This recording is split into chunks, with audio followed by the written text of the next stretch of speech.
नमस्कार मित्रों, आशा करते हैं आप सभी लोग स्वस्थ होंगे, प्रसन्न होंगे, अपने अपने कार्यों में व्यस्त होंगे।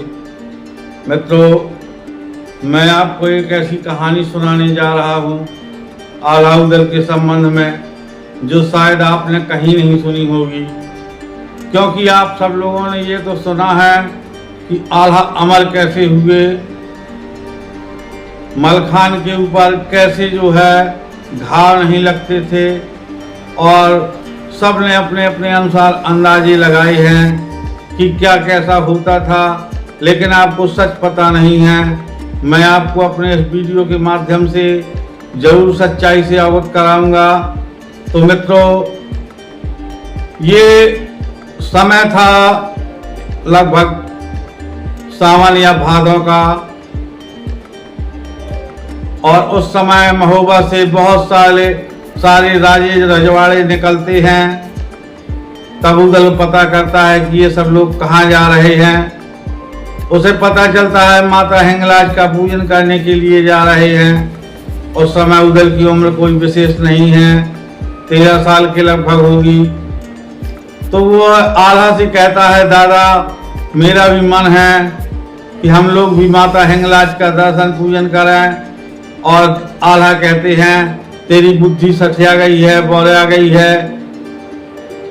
आल्हा कहते हैं, तेरी बुद्धि खराब हो गई है उदल, तू हिंगलाज को कोई साधारण जगह समझ रहा है। वहाँ अच्छों की पार नहीं चलती है, अच्छे वहाँ पर कुछ नहीं कर पाते हैं। ऐसी मुसीबतें हैं, ऐसे हाथियों के झुंड हैं, शेरों की चौकियाँ हैं, और सबसे बड़ी बात वहाँ पर नकटा दानव की चौकी है, जो आदमी को सीधे निगल जाता है।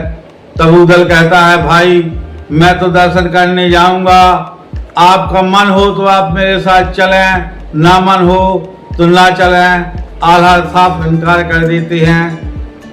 और फिर वह मलखान से कहते हैं कि भैया मेरी इच्छा है देवी हिंगलाज के दर्शन करने की, अगर आपका सहयोग मिल जाए तो माता के दर्शन मैं जरूर कर लूं। तब मलखान आश्वासन देते हैं कि भाई आप चिंता ना करें, मैं आपके साथ में माता हिंगलाज के दर्शन के लिए चलूंगा। और जाकर के महाराज परमाल से निवेदन करते हैं।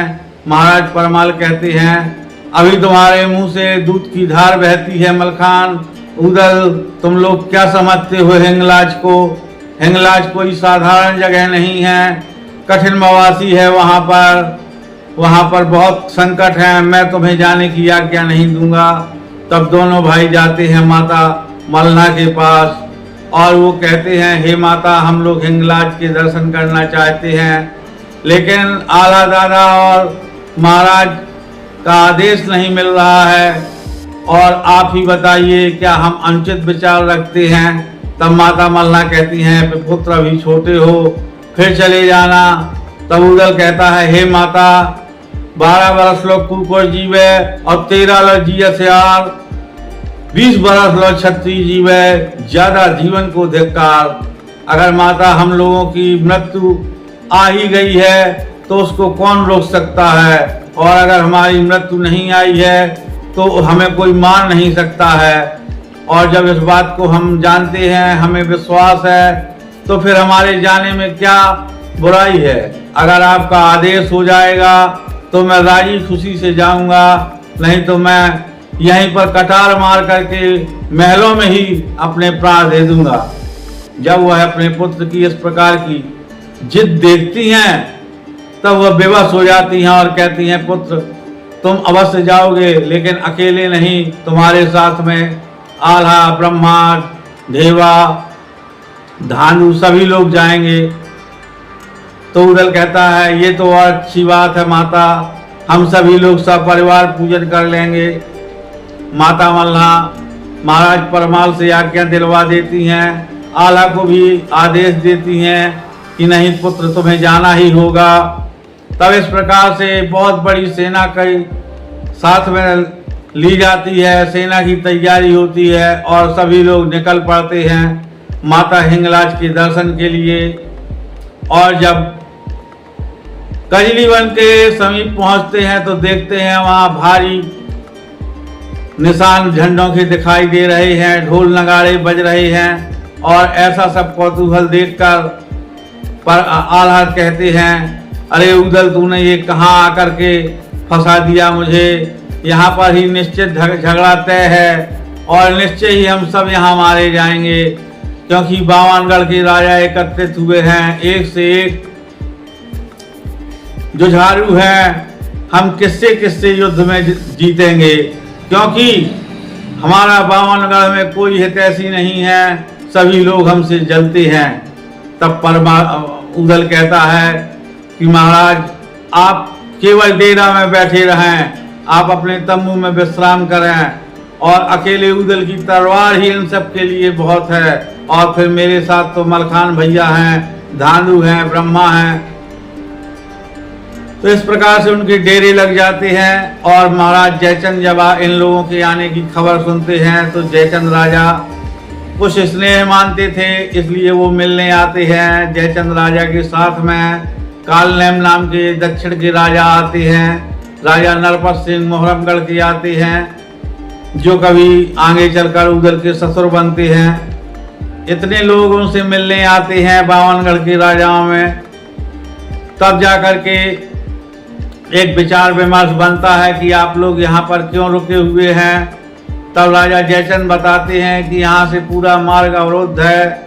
जयचंद भी उस समय के बहुत बड़े राजाओं में से शुमार किए जाते हैं। महाराज जयचंद एक समय पूरे भारत की राजधानी के रूप में था कन्नौज, उस गद्दी पर विराजमान थे, इसलिए राजा जयचंद की भी कम पूछ नहीं थी।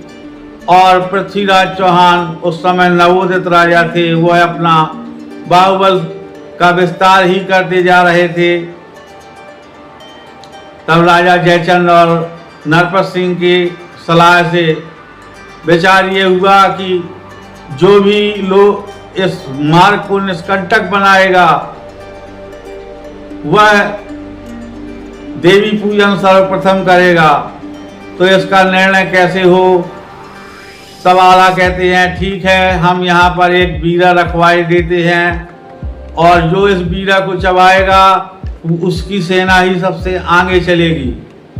और जब वो बीरा रखा जाता है तो किसी राजा की हिम्मत नहीं पड़ती, क्योंकि सबको वास्तविकता का ज्ञान था, सब जानते थे कि ये रास्ता साफ करवाना बड़ी कठिन मुसीबत है, इससे दूर ही रहें तो अच्छा है। इधर चौड़ा और पृथ्वीराज मन में क्या विचार करते हैं कि क्यों ना हम किसी दूसरे रास्ते से पहुंचकर पहले माता को प्रसन्न कर लें और पूरे वरदान हम ही ले लें। तो ये लोग बीच में ही साथ छोड़कर भाग जाते हैं। और इधर जब कोई राजा आगे नहीं आता तो आला ही उस रास्ते की निष्कंटक करने के लिए बीरा उठा लेते हैं, यानी वो बीरा स्वयं चापते हैं और जाते हैं उस मार्ग में सबसे आगे उनकी सेना। तो वो अपने योजना के अनुसार तोपों को सबसे आगे लगाते हैं और अपने तीरंदाजों को उसके पीछे भाले वाले सैनिक, इस तरीके से वो अपना व्यूह रचना करते हैं। हाथियों को तोपों से डराते हैं, भालों से, और इस तरीके से वो हाथियों पर नियंत्रण करते हैं। वहाँ भी काफ़ी सैनिक उनके हताहत होते हैं, लेकिन सारे राजा पीछे से देखते रहते हैं, किसी का साहस नहीं होता है जो आगे आए मदद के लिए। लेकिन किसी प्रकार से हाथियों का मोर्चा हट जाता है और वो हाथियों वाला जंगल पार कर जाते हैं। अब बारी आती है शेरों की, और शेरों की गर्जना सुनकर आल्हा स्वयं कहने लगे कि उदल तूने हमें कहाँ लाकर फंसा दिया। इन शेरों से विजय पाना बड़ा मुश्किल है, क्योंकि ये स्थायी एक जगह खड़े भी नहीं होते हैं, कोई इधर जाता है कोई उधर आता है, किस किस पर निशाना लगाया जाएगा। तब उदल कहता है दादा आपको तंबू लगवा दिया है, आप विश्राम करें और मैं आपको जो है इन शेरों पर विजय पाकर दिखाऊंगा। और अपने साथ के कुछ विश्वस्त सैनिकों को लेकर के, जिसमें ब्रह्मा, मलखान, धांधु आदि सभी वीर थे ढेवा, और जाकर के वह शेरों के जत्थे पर आक्रमण कर देते हैं। कुछ शेर मारे जाते हैं, कुछ अत्यधिक घायल हो जाते हैं और कुछ भाग निकलते हैं। इस तरीके से वह इस वन को भी साफ कर देते हैं।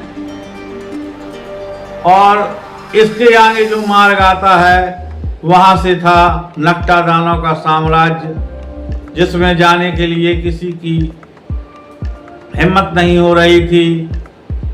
अब ये दल सबसे आगे है और राजा सोचते हैं कि ये बुद्धिहीन बालक हैं, ये निश्चित ही मारे जाएंगे। तो मित्रों, उदल का धैर्य और साहस इस विषम स्थिति में भी दामन नहीं छोड़ता, और वो सबसे पहले आगे चलते हैं और मलखान से कहते हैं, भाई आज या तो हम रहेंगे या वो नकटा दानव रहेगा। और इधर मानव गंध पा करके वह नकटा दानव बड़ी जोर से हुंकार करता है कि आधी सेनाएं तो स्वयं पीछे हटने लगती हैं कि ये गर्जना कैसी है। तब उदल कहता है, मलके भैया आप जाकर के इसका सामना करें, क्योंकि ये बहुत बड़ा वीर दिखलाई पड़ता है। तब मलखान अपने दोनों हाथों में तलवार लेते हैं और आगे बढ़ जाते हैं, लेकिन उस दानव के पेड़ के प्रहार से एक ही बार में मलखान पीछे आ जाते हैं। तब फिर सारे भाइयों का ये निर्णय होता है कि एक साथ हम सब लोग मिलकर आक्रमण करेंगे। लेकिन वो तरह तरह के आक्रमणों को धता बताकर सारे वीरों को परास्त कर देता है, उनमें लड़ने की हिम्मत बाकी नहीं रह जाती है। तब जाकर के उदल कहता है, दादा ये दानव हम लोगों के बस का नहीं है, अब आप ही कुछ कर सकते हैं। तो मलखान भी आते हैं, कहते हैं, दादा हम बालकों के ऊपर कृपा करें, ये दानव हमारे बस का रोग नहीं है, हम आपसे विनय करते हैं। आला कहते हैं, तुम लोगों ने आकर यहाँ बहुत बड़ी गलती की है, इस नकटा दानव से पार पाना संभव नहीं है। आला भी जाते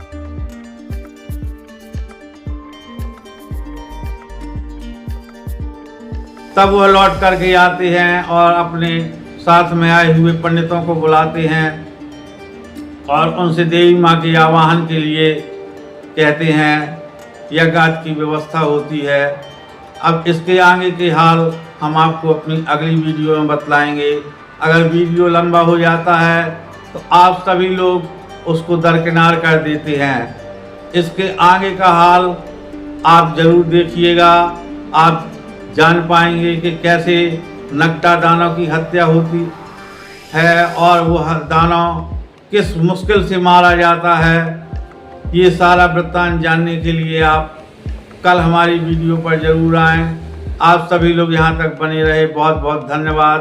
अगर चैनल पर नए हैं तो कृपया सब्सक्राइब कर लें और वीडियो को लाइक कर अपने मित्रों को शेयर कर दें। हार्दिक धन्यवाद।